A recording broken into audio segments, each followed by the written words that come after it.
Everyone. चला join होत आहे तोपर्यंत मी हे इरेज करतो. आपण स्टार्ट करूया.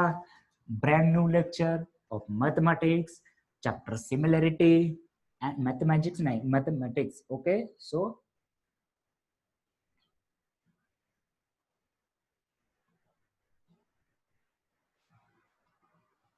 like them, like them, like them, like them, like them, like them. Okay, chalo. Good morning, everyone. Be ready with your notebook and book also. Don't watch lecture on your bed. Sit properly. असे पहिले दुसरीच्या विद्यार्थ्यासारखे तुम्हाला instruction करायची काही गरज नसली पाहिजे, आहे का नाही. आज थोडासा चला आले का अजून स्टुडंट? काय करतायत एवढ्या उशिरा का रे? कोणतं चाललंय आपलं? प्रॅक्टिस चाललंय सर. प्रॅक्टिस कोणतं चाललंय सर?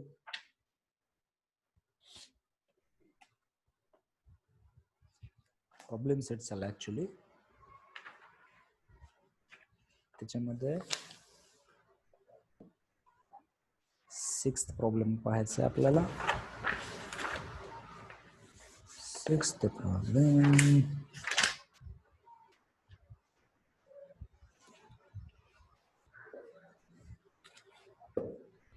चलो स्टार्ट करेंगे. आले का सर्वजण? बाकीचे कुठे आहेत? कन्सिस्टन्सी नाहीये. कोणी येतंय मध्येच जाते, कोणी बोर झाले की उठून जाते, कोणी पाहुणे आलेत म्हणून जाते, कोणी झोप यायला म्हणून जाते, कोणी सकाळी सर लवकर उठायले म्हणून आता झोपतो म्हणून जाते. नावं व्यवस्थित टाकून यायची आपली. जसे की याला मी आता बाहेर पाठवतोय.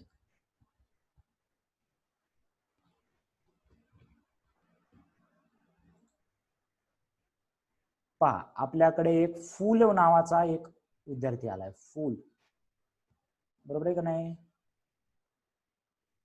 तर नावं आपली व्यवस्थित टाकू शकता तुम्ही, जर आईवडिलांनी तुमच्या व्यवस्थित ठेवली असतील तर. ठीक आहे.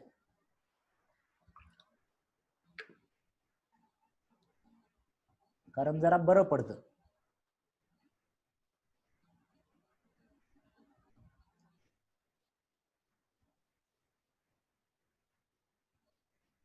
गेला बघा आता. त्याला मी त्याचं नाव चेंज केलं की तो गेला पळून.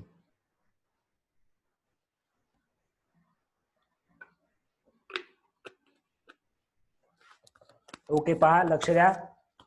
Starting with problem number 6. The triangle MNT similar to triangle QRS.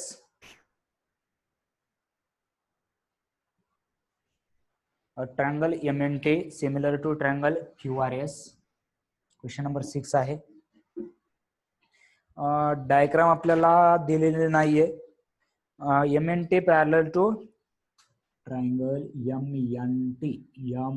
MNT similar to काय? पॅरलल टू कुठून आलं? Triangle QRS. Length of altitude drawn from point T is 5 and length of altitude drawn from point S is 9. Find the ratio. पहा आपल्याला असं जर कळत नसेल, जर आपल्याला डायग्रामची गरज असेल आणि क्वेश्चन मध्ये जर डायग्राम दिली नसेल तर आपण स्वतः डायग्राम काढायचे. डायग्रामला नक्कीच मार्क पण असू शकतात.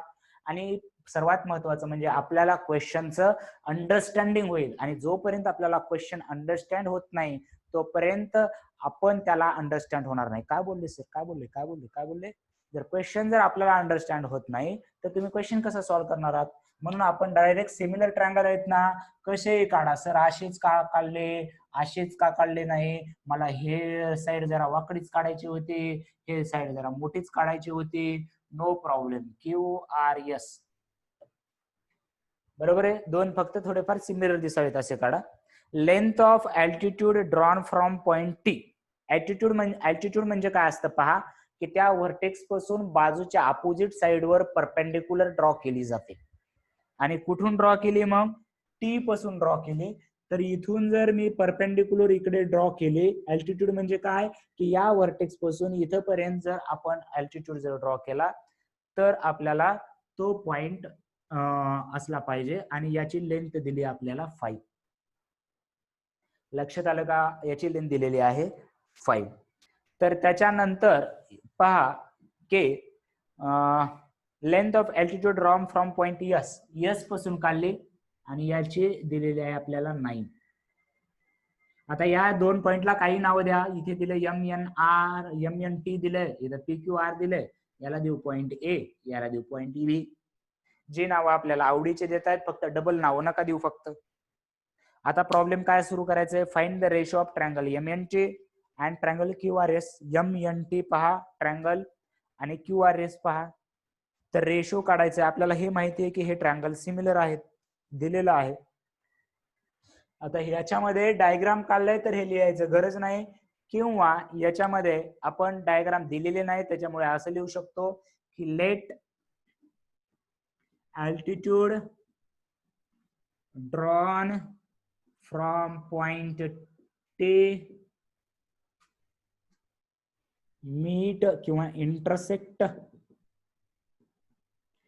ऍट पॉइंट A टू कोणाला मीट झाला? NM ला किंवा MN ला. आणि similarly altitude drawn from point S,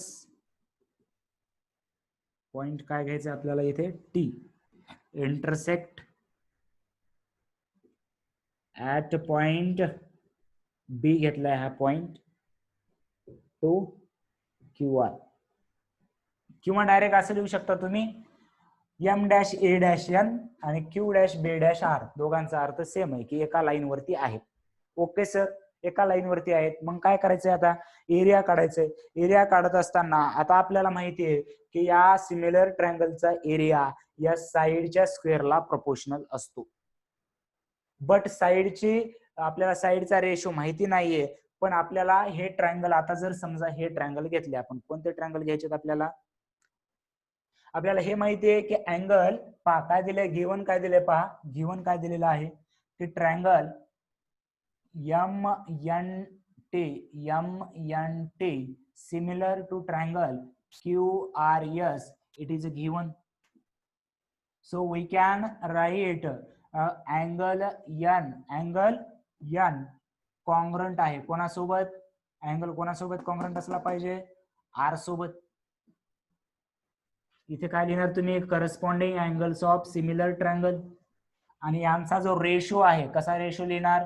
MN upon QR is equal to NT upon RS is equal to MT upon QS because corresponding sides of similar triangle. पहा, लक्ष द्या, बोर्डावरती लक्ष असलं. झोप येते सर, बिलकुल झोपायचं नाही. Come on, concentration on board. Two triangles are given. These two triangles are similar. We have drawn the altitude from point T and S. आणि या T आणि S मध्ये कुठे मीट करतायत ते? पॉइंट A आणि पॉइंट B ला intersect करतायत. मी काय सांगितलं? दोन ट्रायंगल सिमिलर आहेत, दिले, घेतलं. हा अँगल आणि हा अँगल काय दिलाय? कॉन्ग्रंट दिलाय. या साईडला रेशो दिलाय. समजा याला इक्वेशन 1 दिलं, याला इक्वेशन 2 दिलं. आता मी काय करणार आहे की हे दोन ट्रायंगल सिमिलर असतात हे दाखवणार आहे. कोणते? हा आणि हा ट्रायंगल सिमिलर. कसं दाखवणार सर? तुम्ही काही कसं दाखवू शकता.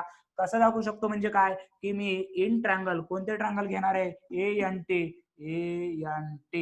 And triangle BRS. पहा, हा अँगल आणि हा अँगल कॉन्ग्रंट दिले कारण मी फ्रॉम 1च लिहिलंय.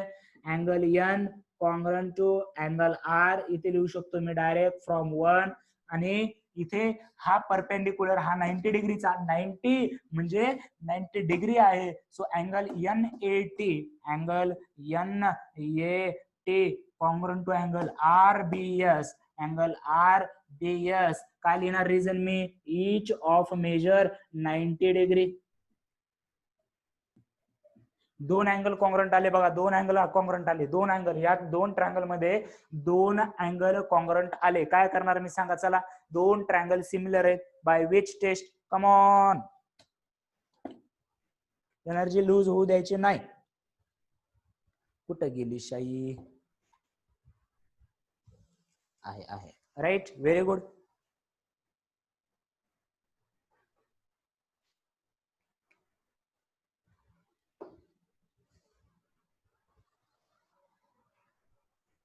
तर काय होणार मग? ट्रायंगल सिमिलर होणार by a test. Very good. तर पहा triangle ANT similar to triangle BRS. Correspondence पण पहा मी राईट घेतलाय का?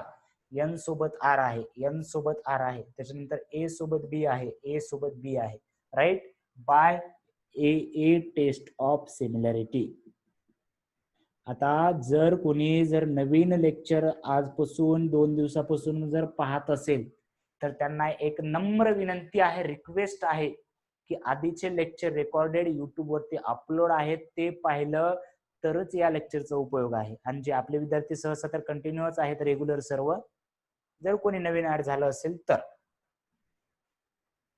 काही जणांनी सेकंड चॅप्टर पासून सुरू झालेत, काही जण सेकंड चॅप्टर पासून सुरू झालेत, तर त्या फर्स्ट पूर्ण chapter with extra question paper solution YouTube वरती अपलोड आहे. सो तो पण तुम्ही करायचा आहे. ओके. सो एन आता जर हे ट्रायंगल जर सिमिलर असतील तर मी काय सांगू शकतो पहा, AN upon BR is equal to NT upon RS is equal to AT upon BS. काय लिहिणार? Corresponding sides of similar triangle. आता लक्षात घ्या, आपल्याला काय काढायचा होता? या दोन ट्रायंगलचा रेशो फाइंड करायचा आहे. आणि आपल्याला माहितीये काय? माहितीये AT माहितीये आणि BS माहितीये. AT माहितीये आणि BS माहितीये. तर आता मी काय लिहिणार? आधी हे लिहिले का तुम्ही? हे लिहिले का? किंवा स्क्रीनशॉट काढू शकता. मी एवढं तेवढं लागणार आहे मला लिहायला.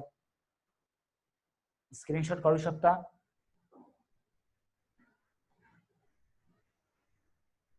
ओके. किंवा मी सांगतो याचं वाटलं तर नंतर फक्त एवढ्यामध्ये चॅप्टर म्हणजे आपलं कंप्लीट होईल प्रॉब्लेम.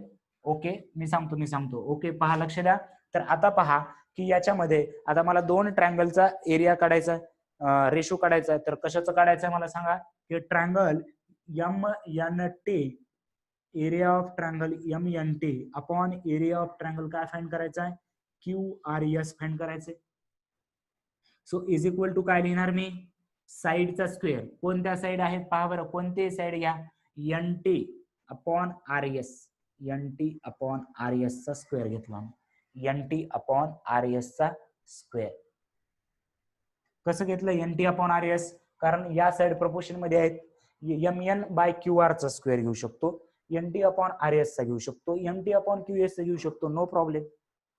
बट आपल्याला माहिती आहे आता की NT upon RS is equal to NT upon RS is equal to काय आहे? AT अपॉन BS आहे. फ्रॉम याला इक्वेशन नंबर काय दिले आपण? जे काही दिलं असेल ते इक्वेशन नंबर की NT upon RS is equal to काय आहे? AT upon BS. बट आधी इथं काय लिहायचंय तुम्हाला? स्क्वेअर. हे कशावरून लिहिलं तुम्ही? Theorem of areas of similar triangle. एवढं शॉर्टकट मध्ये नाही लिहायचं, तुम्हाला पूर्ण लिहायचंय. Theorem of areas of similar triangle. काय असतो थिअरम? की साइडचा स्क्वेअर करायचा. साइड पहा, MNT ची साइड घेतली मी, ही NT आणि ही घेतली RS. बट फ्रॉम इक्वेशन 3 काय लिहू शकतो मी? Triangle MNT upon triangle QRS is equal to NT upon RS आहे, पण NT अपॉन RS लाच काय लिहिणार आहे मी?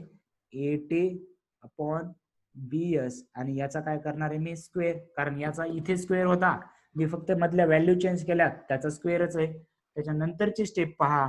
Therefore area of triangle MNT upon area of triangle QRS is equal to AT. तुम्हाला माहिती आहे AT किती आहे? 5 अपॉन BS पण माहिती आहे काय? 9. आणि याचा काय करायचंय? Square. Therefore is equal to 25 by 81. 25 by काय यायला पाहिजे? 81. देअरफॉर इथे आन्सर असणार तुमचं final answer area of triangle MNT upon area of triangle QRS is equal to 25/81. पूर्ण प्रॉब्लेम झाला की एकदा फ्लो लक्षात ठेवायचा. काय केलं मी, अल्टिट्यूड काढल्यानंतर हे दोन ट्रँगल घेतले, हे दोन ट्रँगल सिमिलर दाखवले, हे दोन ट्रँगल सिमिलर दाखवले, कारण हा अँगल इक्वल असणार, हा 90 असणार, हा 90 असणार, बाय ए टेस्ट. मग आपण काय लिहू शकतो की या side NT/RS is equal to AT/BS लिहू शकतो. मग या ट्रँगलचा एरिया काढताना आपण साइडचा स्क्वेअर करणार, म्हणजे NT/RS चा स्क्वेअर. बट आता आपण NT/RS ला काय लिहू शकतो, AT/BS लिहिणार आहोत. सो AT/BS जे की व्हॅल्यू आपल्याला दिलं होतं 5/9. राईट, क्लिअर आहे का? प्रॉब्लेम समजलाय का? पूर्ण प्रॉब्लेम समजला बसलं पाहिजे. Very good. चलो, राईट, व्हेरी गुड.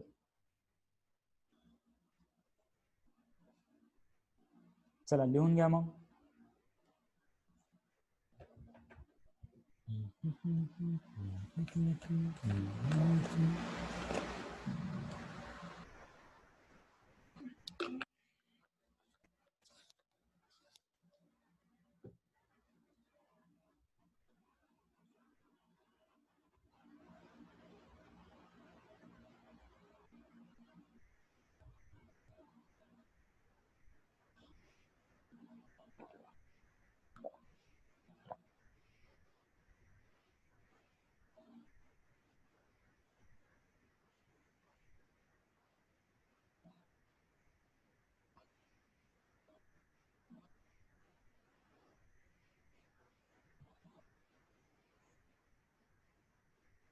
कोण आहे वेदांत?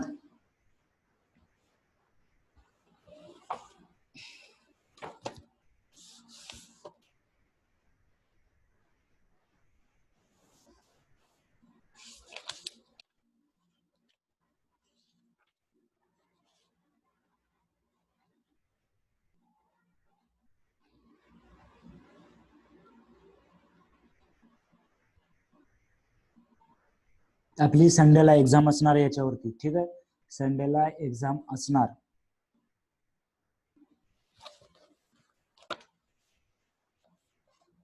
ओके, ठीक आहे. सायन्सची एक्झाम आहे म्हणून काही सांगितलंय का सरांनी? सायन्सची वगैरे काही एक्झाम आहे म्हणून सांगितलंय का सरांनी? सायन्सची एक्झाम आहे म्हणून सांगितलंय का सरांनी? ओके.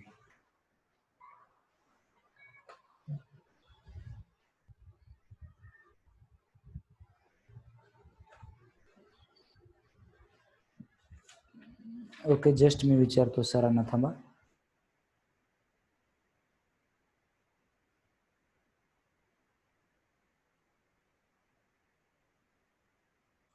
तोपर्यंत नेक्स्ट क्वेश्चन लिहून घ्या, झाला असेल तर, आणि राहिलं असेल तर लिहून घ्या. मी कांगणे सरांना फक्त कन्फर्म करतो की एक्झाम आहे का.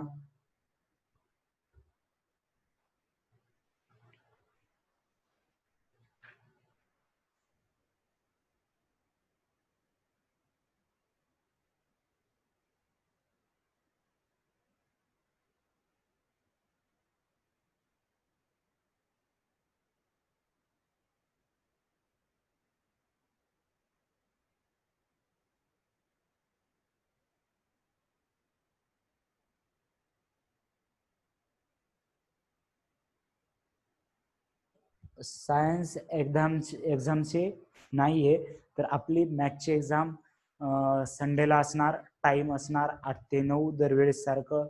ऑनलाईन क्वेश्चन असतील, ज्याप्रमाणे लास्ट क्वेश्चन दिला असेल तुम्ही. तर इकडे बसतो मी.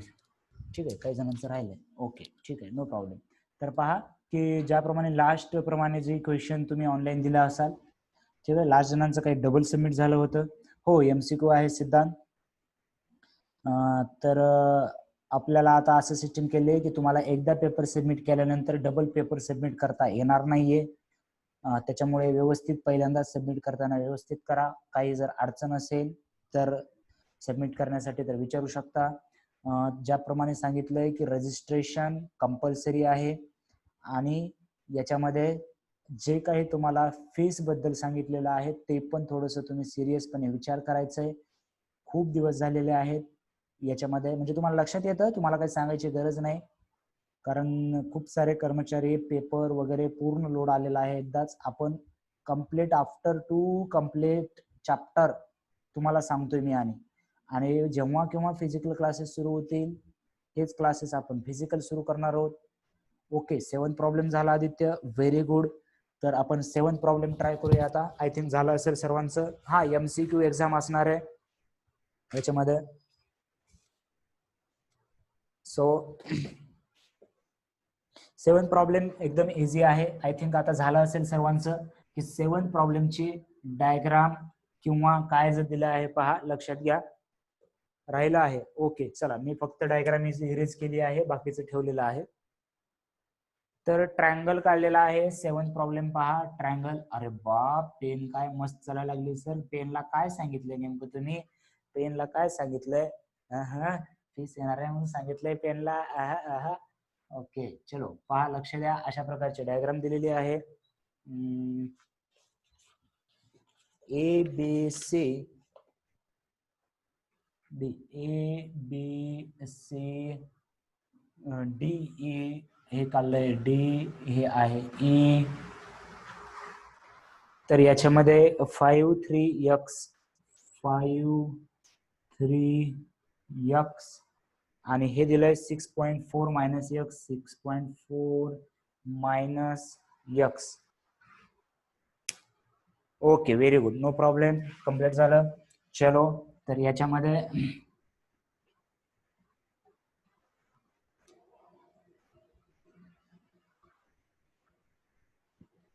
काय सांगितलं आपल्याला? x ची व्हॅल्यू काढायचंय आणि दिलंय काय की सेगमेंट जे पहा या ट्रायंगल मध्ये, कोणत्या ट्रायंगल मध्ये मी डायरेक्ट लिहिणार आहे, इन ट्रायंगल ABC. काय दिलंय? सेगमेंट DE आपल्याला दिलेला आहे पॅरलल टू साइड AB. तर काय लिहिणार मी? Segment DE parallel to side AB. आता हा ट्रायंगल लक्षात घ्या की असा ट्रायंगल आहे आणि ही लाईन पॅरलल आहे. So by basic proportionality theorem, by a basic proportionality theorem. Okay sir, काय येणार सांगा बरं? चला, बाय बेसिक प्रोपोर्शनॅलिटी थिअरम आलं पाहिजे तुम्हाला. काय आलं पाहिजे? ही लाईन आणि ही लाईन पॅरलल आहे. जर इथून सुरू केलात असा रेशो, नो प्रॉब्लेम. इथून सुरू केलात असा कोणताही घ्या. जर असा रेशो घेतला तुम्ही CD upon DA is equal to CE upon AB, no problem.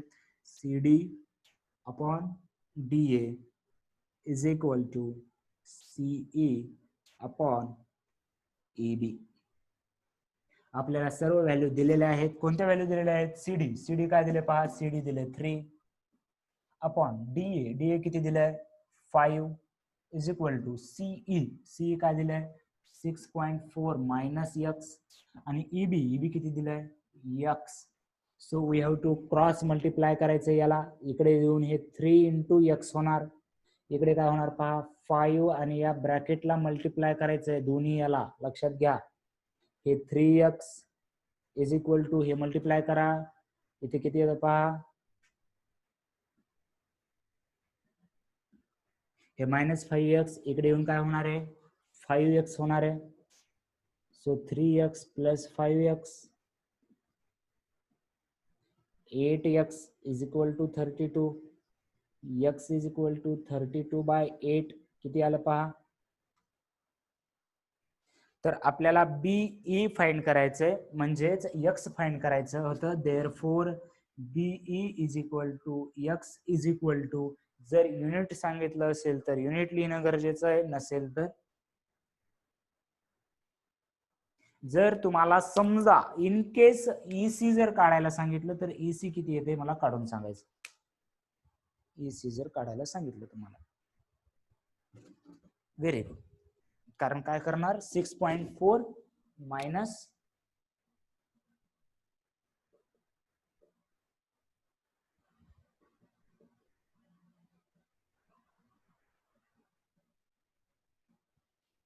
Right. Very good.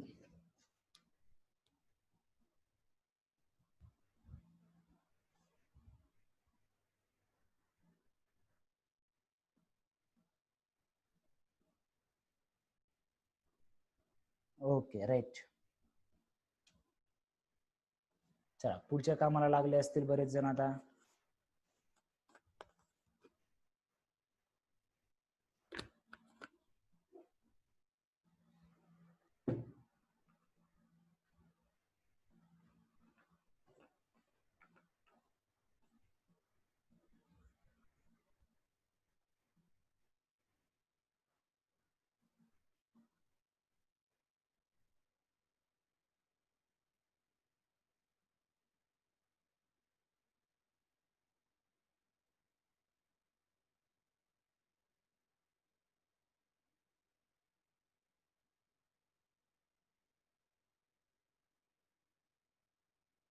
चला झालं का. क्वेश्चन नंबर 8 करायचंय. क्वेश्चन नंबर 8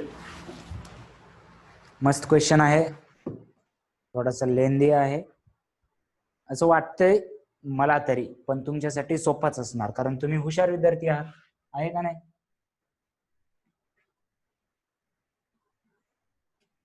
लेंदी म्हणलं मी, डिफिकल्ट नाही, बिलकुल नाही. ओके चलो,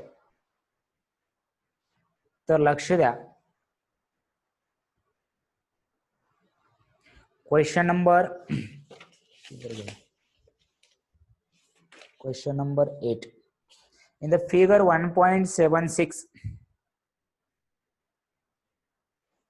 PA segment QB and RC and AC are perpendicular to line AD QPR. Okay एकदम इझी आहे, नो प्रॉब्लेम. फक्त तुम्हाला मी म्हटलं याच्यामध्ये की कसं असणार ते, थोडस लेंदी आहे, बाकी काही नाही. चला लक्ष असू द्या. डायग्राम पहा कशी आहे. डायग्राम काय आधी ड्रॉ करून घेऊया. आणि हे अशी आहे स्ट्रेट, आय थिंक बरोबर आहे. आणि या सर्व लाईन इथे परपेंडिक्युलर आहेत. किती आहेत लाईन्स? 4 लाईन्स आहेत. अरे बाप, एवढ्या लाईन मारायच्या? अरे बाप. ओके चलो, नेमिंग काय आहे?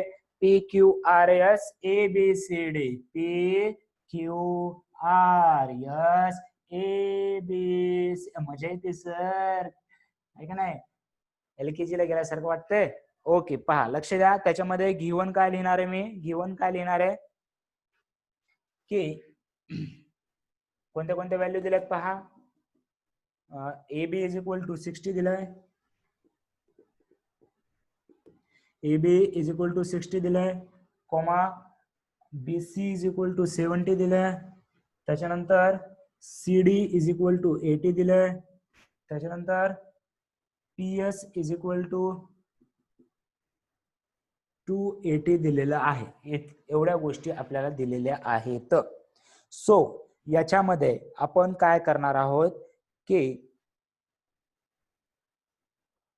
लक्षातच येते मला की या 3 प्रॉपर्टी ऑफ 3 पॅरलल लाईन्स वापरायच्या आहेत नक्कीच. पण आता याच्यामध्ये आधी आपल्याला सांगावं लागेल. कसं सांगावं लागेल की या लाईन्स परपेंडिक्युलर आहेत. या लाईन एका लाईनला कशा आहेत? परपेंडिक्युलर आहेत. तुम्ही प्रूव्ह पण करू शकता की आता ही प्रॉपर्टी असते, जर एका लाईनला, समजा या लाईनला मी इथं एक परपेंडिक्युलर काढली, इथे एक परपेंडिक्युलर काढली, तर एका लाईनला कोणत्याही परपेंडिक्युलर लाईन जर काढल्या तर त्या लाईन एकमेकांना पॅरलल असतात. समजली का? बघा बरं ही नवीन प्रॉपर्टी की एका लाईनला मी एका इथं या ठिकाणी परपेंडिक्युलर काढलं, इथं पण परपेंडिक्युलर काढलंय, म्हणजे याचा अर्थ इथे पण 90 डिग्री होतो, इथं पण 90 डिग्री होतो. मग आपण असं सांगू शकतो की करस्पॉन्डिंग अँगल आहेत. Similarly we can prove that these line PQRS, these line PQRS and म्हणजे AP, BQ, CR and DS are parallel to parallel to each other. Okay, then याच्यामध्ये काय असतं, असं काय सांगणार आपण इथे पहा कसं लिहिणार. सेगमेंट काय लिहिणार? AP कॉमा किंवा P दिलंय, काही लिहा. Segment QB, again segment RC,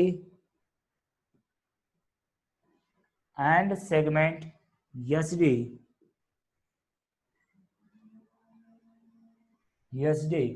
are perpendicular to line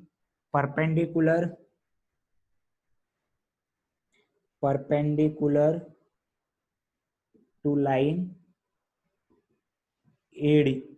बरोबर आहे. मग एकाच लाईनला जर परपेंडिक्युलर असतील तर देअरफोर काय लिहिणार मी आता पहा की segment PA parallel to segment QB parallel to segment RC parallel to segment SD. कारण या एकाच लाईनला परपेंडिक्युलर लाईन आहेत आणि एकाच लाईनला जर परपेंडिक्युलर असतील तर त्या लाईन पॅरलल असतात. इथपर्यंत क्लिअर आहे. तर आता हे आपण याला एक इक्वेशन देऊन ठेवूया. तर आपण आता गरजेनुसार यूज करायचं. गरजेनुसार कसं यूज करायचं आपल्याला काय काय काढायचे पहा PQ QR and RS आणि PS टोटल माहिती आपल्याला. PS म्हणजे हे टोटल माहिती आहे. PS हे आपल्याला माहिती आहे. मग आता आपण काय करणार 2-2 किंवा 3-3 लाईन जर प्रॉपर्टी जर घेतली पहा सर्वप्रथम या 3 लाईन जर पॅरलल आहेत आपण असं घेतलं कोणतं काय लिहू शकतो आपण की segment AP parallel to segment DQ parallel to segment CR. हे माहिती आहे आपल्याला कशावरून माहिती आहे की फ्रॉम 1 कारण आपण इथं प्रूव्ह केलंय की हे चारही लाईन एकमेकांना पॅरलल आहेत. सो काय येईल by property of 3 parallel lines and their intercept किंवा their transversal. काय लिहू शकतो सांगा बरं. ट्रान्सवर्सल कोण आहे इथे हे 2 ट्रान्सवर्सल आहेत. या 3 लाईन पॅरलल आहेत तर यांचा रेशो म्हणजे AB/BC जर घेतलं मी रेशो काय घेतला मी AB/BC is equal to PQ/QR is equal to PQ/QR. याला आपण काहीतरी वेगळं इक्वेशन नंबर 2 देऊया. तर याच्यानंतर आता पहा आपल्याला AB माहिती आहे BC माहिती आहे पण PQ पण माहित नाही आणि QR पण माहित नाही. PQ पण माहित नाही आणि QR पण माहिती नाही. मग आपण काय करूया बाय कंपोनंडो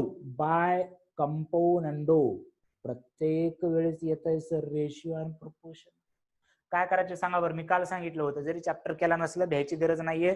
महत्वाच्या 3-4 प्रॉपर्टी आहेत. अल्टरनेंडो म्हणजे खालीवरी करणे, कंपोनंडो म्हणजे खालचं वर मिसळणे, डिव्हिडंडो म्हणजे खालचं वर मायनस करणे आणि कंपोनंडो डिव्हिडंडो म्हणजे वर जाऊन प्लस करायचं खाली येऊन मायनस करायचं, वर जाऊन प्लस करायचं खाली येऊन मायनस करायचं.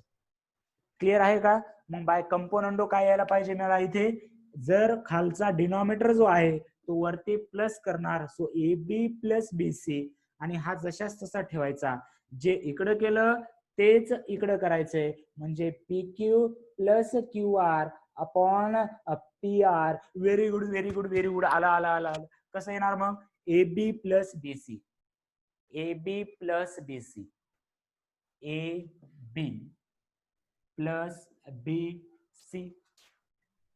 राईट आहे. आपण AC लिहू शकतो राईट. आता त्याच्यामध्ये पहा लक्ष द्या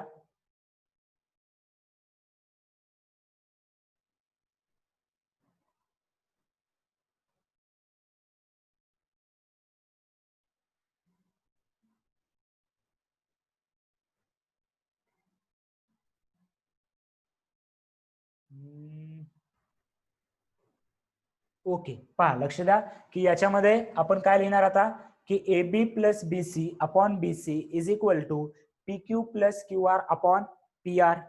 आता आपल्याला टोटल PS माहिती आहे PR सुद्धा माहिती नाहीये.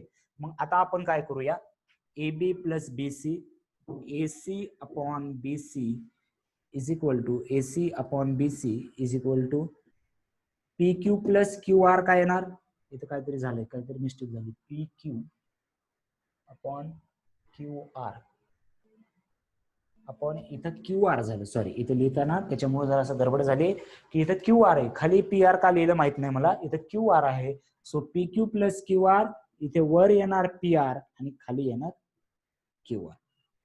राईट आहे का पहा इथपर्यंत.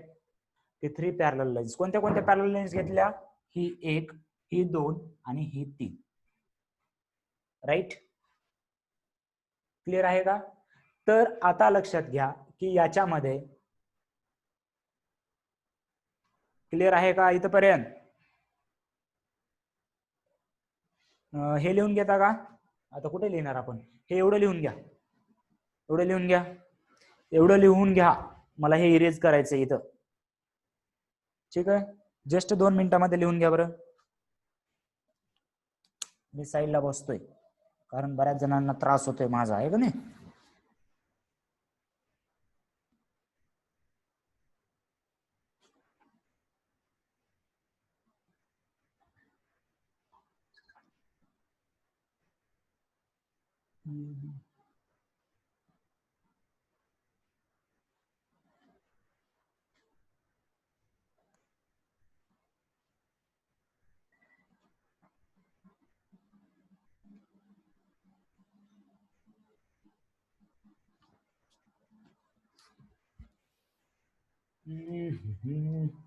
याचा काही उपयोग होईल असं वाटत नाही मला, जस्ट मिनिट, याचा काय उपयोग होईल का. AC upon BC, AC upon BC, okay. पहा इथपर्यंतच लिहा, इथपर्यंत लिहा, इथपर्यंत आपण कंपोनंडो करणार आहोत पण जरा वेगळ्या पद्धतीने करूया. इथपर्यंत, इथपर्यंत, ह्या 2 स्टेप नाही लिहायच्या, काय लिहिल्या,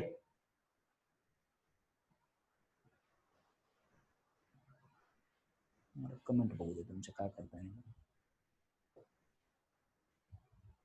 झालं, ओके. चलो पहा, लक्ष द्या, जर लिहिलं असेल तरी सांगतो मी इथपर्यंत, कारण इथंच आपल्याला लगेच ऍडजस्ट करता येतं. आता या 3 पॅरलल लाईन घेतल्या होत्या, आता एक मधली कोणतीही सोडून देऊया आपण, मधली कोणतीही एक सोडून द्यायची, कोणती सोडून देऊया आपण, के ही सोडून देऊया, ही तिसरी, ही न घेता आता ही कसं लिहिणार मग, segment, segment AP parallel to segment BQ parallel to segment, आता CD इथं घेतले, CR इथं घेतले, आता पुढची घेऊया DS. पहा हे पण कसं घेता येईल आपल्याला, फ्रॉम 1, कारण इथं सांगितलंय की या 4 लाईन एकमेकांना पॅरलल आहे. मग आता मला सांगा, ही लाईन नाहीये, मी उगाच तुमच्या याच्यासाठी काढतोय, तर रेशो कसा येणार पहा बरं, ही लाईन नाही, या 3 लाईन पॅरलल आहेत, कसं येणार, ही लाईन नाहीये, कोणती लाईन, ही मी लाईन कन्सिडर केली नाही, तर कसं येणार सांगा.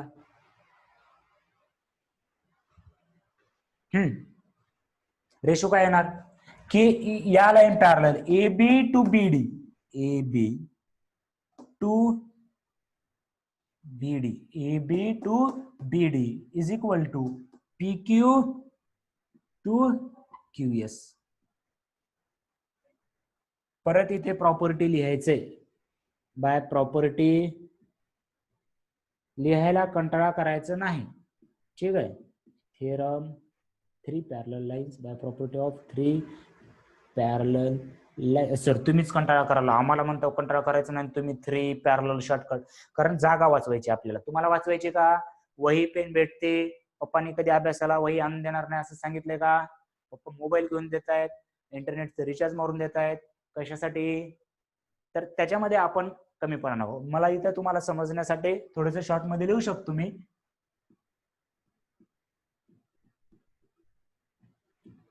आणि वही पेन जर घेऊन देत नसतील पप्पा तर मला सांगा, जर वही असेल कमी पडायला पानं आम्हाला वाचवायचे, ठीक आहे. So AB upon BD is equal to PQ upon QS. आणि आता इथे जर आपण कंपोनंडो जर वापरला, इथे जर आपण कंपोनंडो वापरला, काय वापरणार, बाय कंपोनंडो. कंपोनंडो सर काय, कंपोनंडो, कंपोनंडो करताय नेमकं काय असतं की वरच्याला वर ऍड करायचं, AB plus BD upon BD is equal to P Q plus Q S upon Q S. आता हे इकडलं तुम्ही लिहिलेलं आहे, त्याच्यामुळे मला काही डायरेक्ट नेक्स्ट स्टेप करू शकतो आपण. याचे परत 2 पार्ट करूया, म्हणजे इथपर्यंत आपला आन्सरच होऊन जाईल. ए बी प्लस बीडी सांगा, मी ए बी प्लस बीडी ला काय लिहू शकतो? ए बी प्लस बीडी ला काय लिहू शकतो? ए बी प्लस बीडी ला काय लिहू शकतो? चला लवकर, ए बी प्लस बीडी ला काय लिहू शकतो मी? एडी. Right, very good. तर याच्यामध्ये हा हे काय सांगताय पीएस. ओके, तर इथं काय लिहिलं मी? अरे अरे अरे अरे हा, इथं काय लिहिलं? AD upon BD, AD upon BD is equal to P Q plus Q S ला काय लिहिणार मी? P Q plus Q S ला पीएस अपॉन क्यू एस. बरोबर आहे, right. P Q plus Q S ला मी काय लिहिलेला आहे? पीएस लिहिलेला आहे. आता पहा, यातल्या कोणत्या व्हॅल्यू माहिती आहेत आपल्याला? लक्ष द्या, आता लक्ष द्या, लक्ष द्या. यातल्या कोणत्या व्हॅल्यू आपल्याला माहिती आहेत? एडी माहिती आहे का? एडी. समजा इथे आता आपली एक लाईन होती, कोणती होती? सी आर होती. तर आपल्याला ए बी दिलेला आहे, ए बी दिलेला आहे. ए बी किती दिलंय? जस्ट मिनिट, गेला प्रॉब्लेम. ए बी किती दिलंय? 60. त्याच्यानंतर बीसी दिलंय 70. त्याच्यानंतर हे दिलंय 80 आणि हे टोटल पीएस दिलंय. पीएस दिलंय आपल्याला 280. त्याच्यामुळेच कंपोनंडो केलं, कारण इथं पीएस आणायचं होतं. मग याच्यामुळे मी एकतर एक स्टेप वाढवून तुम्ही असं लिहू शकता, एडी ला काय लिहू शकता? A B plus BC plus CD upon BD is equal to PS upon QS. आणि रिझन काय लिहिणार याचं? A dash B dash C dash D dash dash. So A B किती आलंय? 60 आलंय. बीसी किती आलंय सर? 70 आलंय. आलंय का? नाही, दिलंय. सीडी किती दिलंय? 80 दिलंय अपॉन बीडी. बीडी माहितीये आपल्याला. बीडी किती माहितीये सांगा बरं? बीडी किती माहितीये? बीडी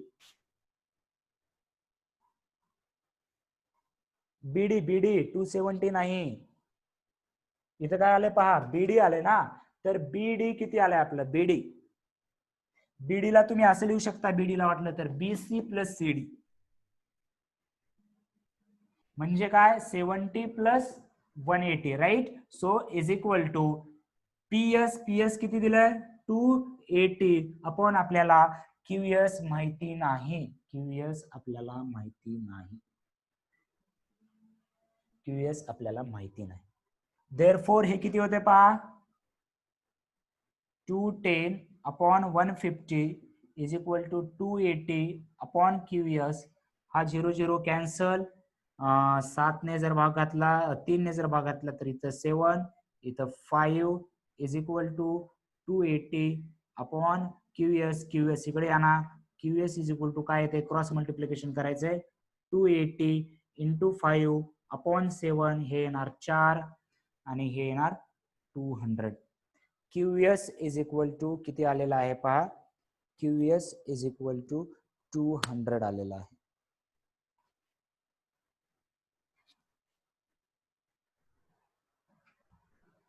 right. Okay sir. QS is equal to 200. इथपर्यंत केलंय सर्वांनी माझ्यासोबत? इथपर्यंत केलंय का माझ्यासोबत सर्वांनी? इथपर्यंत झालंय का लिहून? म्हणजे माझ्यासोबत केलंय का? म्हणजे सर्वांचं झालंय का? ओके. तर आता हे तर लिहिले तुम्ही.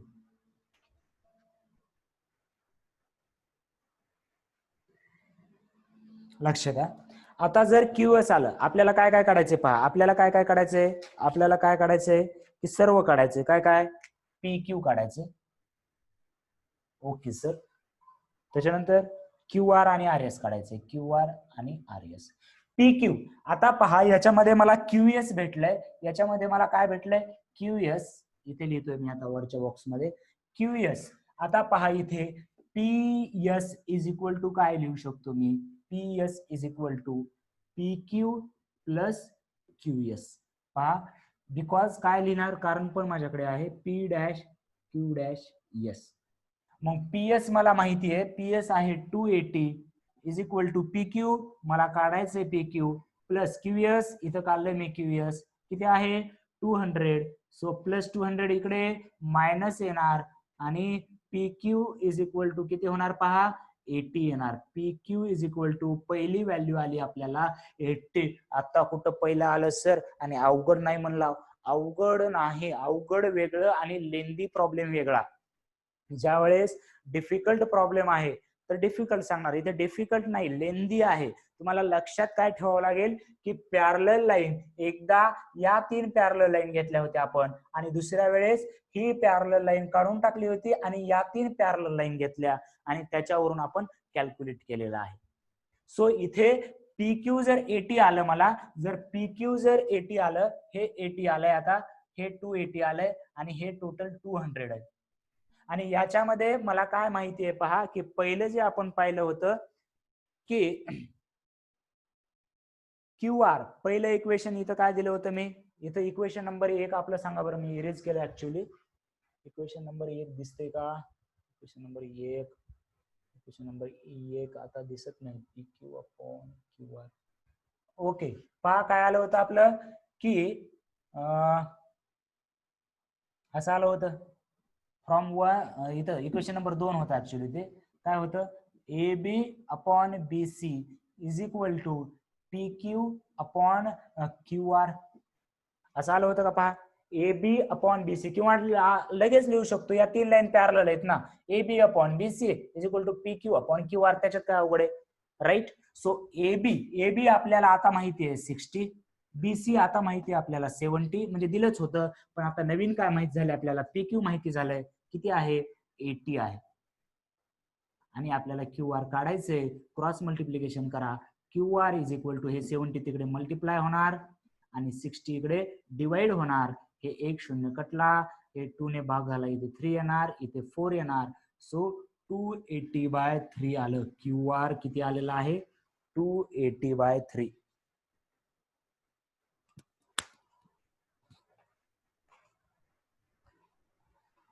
इथपर्यंत क्लिअर आहे का, इथपर्यंत क्लिअर आहे का. पी क्यू आणि क्यू आर कॅल्क्युलेट केलंय, आर एस तुम्ही कॅल्क्युलेट करून सांगायचं मला. ओके, थोडासा लेंदी प्रॉब्लेम आहे, एकदा लिहून घ्या आणि परत आज काय करायचंय की हा प्रॉब्लेम वही न पाहता एकदा ट्राय करा परत सोडवायचा, आणि ट्राय जर येत नसेल तर मग परत वही पहा, म्हणजे नवीन ठिकाणी ट्राय करा म्हणतोय, न पाहता. ठीक आहे, आज सर्वांनी करायचंय हे, कारण आता समजल्यासारखं वाटू शकतं, पण आपल्याला हा पूर्ण वर्षभर प्रॉब्लेम पाठ करायचा असं नाही म्हणत मी, वेगळं रट्टा मारणं वेगळं असतं. ठीक आहे, तर आपल्याला लगेचच ओके सही 320/3 आर एस, व्हेरी गुड. तर याच्यामध्ये आपल्याला कसं की न पाहता एकदा तुम्ही सॉल्व्ह करायचंय, बऱ्याच जणांनी सॉल्व्ह केलं असेल, पण ज्यांना अडचण आहे सो न पाहता परत एकदा तुम्ही सॉल्व्ह करा. 320/3 पहा, सर्वांनी आन्सर कॅल्क्युलेट केलंय, कसं कॅल्क्युलेट केलं असणार त्यांनी, कसं कॅल्क्युलेट केलं असणार की कसं कॅल्क्युलेट केलंय पाहूया आपण की कसं कॅल्क्युलेट करलंय तुम्ही. आम्हाला माहिती आहे काय कसं कॅल्क्युलेट केलं असणार. PS is equal to QP, P Q plus Q R plus R S. PS दिलंय 280 is equal to P Q आहे 80 प्लस क्यू आर आहे, क्यू आर इथं काढले ना आपण 280/3 आणि प्लस आर एस, ते आर एस इकडेच ठेवा, हे सर्व मायनस आणा, 280 मायनस 80 मायनस 280/3, 280 काय काय म्हणताय sir. Okay, 280 minus 80 200 minus 280/3 is equal to R S. 3 ने इकडे मल्टिप्लाय जर केला तर 600 minus 280/3 is equal to R S. Therefore R S is equal to, हे जर वजाबाकी केला तर 320/3 येणार. Very good. चला मी साईडला बसतो, मी इथे बसतो, माझा प्रॉब्लेम नाही. झालं का बऱ्याच जणांचं. चला बाकीचे काही डाऊट आहेत का. आज मला वाटते बस करूया इथे, कारण हा प्रॉब्लेम परत घरी जाऊन पहा. आपलं उद्यापर्यंत म्हणजे जे उद्या किती राहिले प्रॅक्टिस सेटचे प्रॉब्लेम राहिलं संपवायचं, याचं टेन्शन मी सांगितलं घ्यायचं नाही, पण मला एक्स्ट्रा प्रॉब्लेम परीक्षेमध्ये बाहेरचे टाकायचे का नाही हे कळेल. ठीक आहे.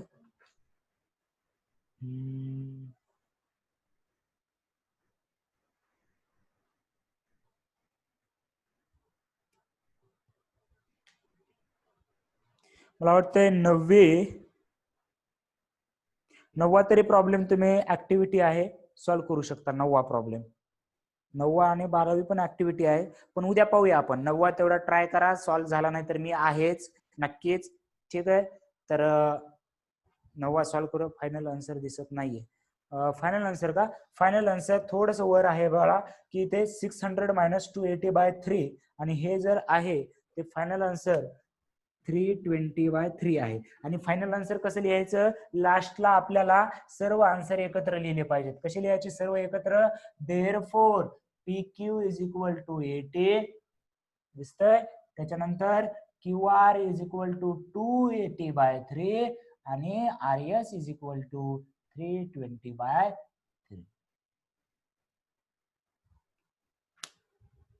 Okay, very good.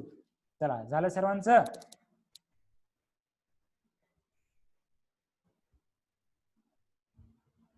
काही डाऊट असतील तर विचारू शकता. बाकी काही प्रॉब्लेम नसेल तर आपलं आजचं लेक्चर इथेच एंड करूया. परत उद्या याच टाइम याच वेळी म्हणजे कितीला भेटायचं? सकाळी 7 वाजता भेटणार आहोत. Okay, so bye bye everyone, have a great day. We will meet tomorrow again. काही डाऊट आहेत का? काही एंड करू मी? काही डाऊट असेल तर विचारू शकता. सायन्सचं लेक्चर आहे का आता? नाही, सायन्सचं लेक्चर संध्याकाळी होईल पायल. संध्याकाळी होईल सायन्सचं लेक्चर 7 ते 8 टाइम यामध्ये. Okay, you are always welcome. कोणतेही डाऊट, कोणतीही अडचण, काहीही डिस्कस करू शकता, काही प्रॉब्लेम नाही. सो बाय बाय एव्हरीवन, आपण उद्या भेटूया.